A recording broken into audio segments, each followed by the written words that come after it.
زندگی داغ است و درد است.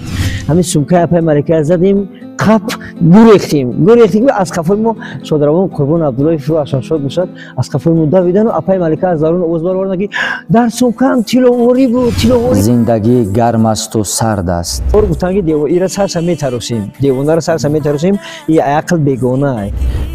زندگی مکر است و فند است. زندگی درس است و پند است. زندگی داغ است و درد است.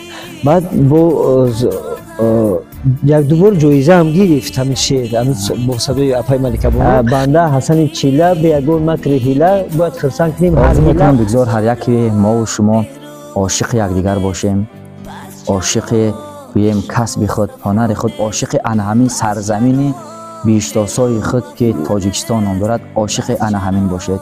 چون میگویند عشق است و محبت است و باقی همه هیچ.